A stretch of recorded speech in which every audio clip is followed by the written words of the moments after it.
Kita berdoa. Kasih karunia bagi kamu sekalian dan damai sejahtera dari Bapa di surga di dalam Kristus Yesus Tuhan kita. Amin.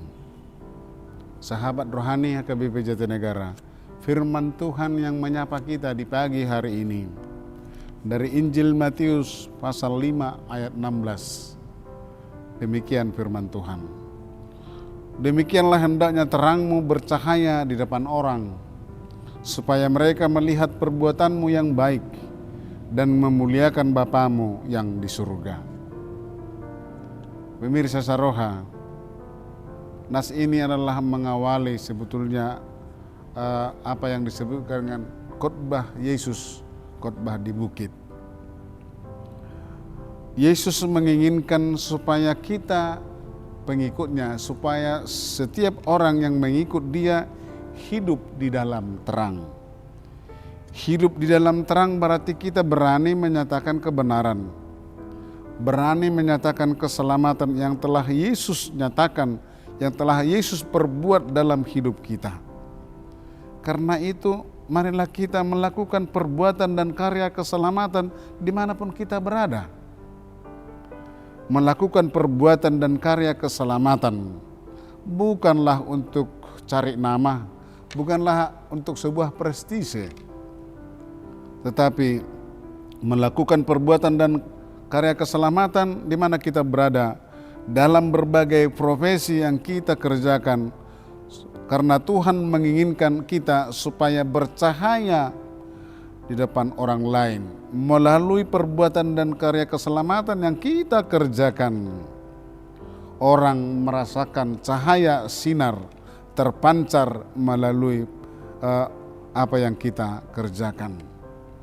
Itu maka sering sikap dan perilaku orang Kristen itu harus berani tampil beda untuk menyatakan perbuatan yang baik dan benar.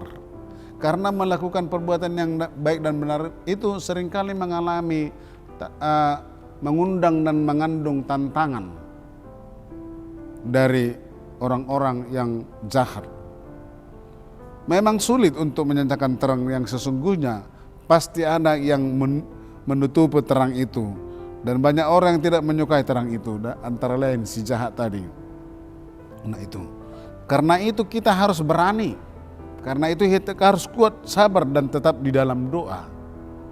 Sebab Tuhan akan membuka terang yang sesungguhnya. Jadilah pembawa terang dalam hidup ini, karena dari buahnya lah pokoknya atau pohonnya dikenal orang.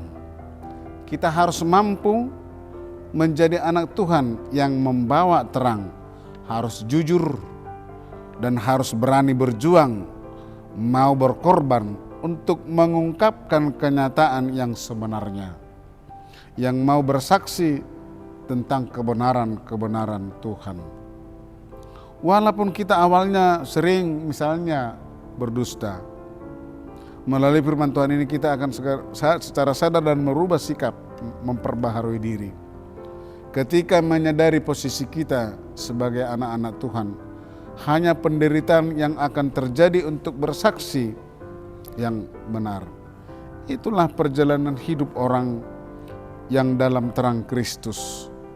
Ia tidak mau menyembunyikan kegelapan itu, tapi harus menyingkapkannya, menyingkapkan kegelapan itu ke dalam terang yang sesungguhnya, sehingga dari perbuatan-perbuatan yang benar itu kita lakukan, maka kita telah memuliakan Bapa di surga.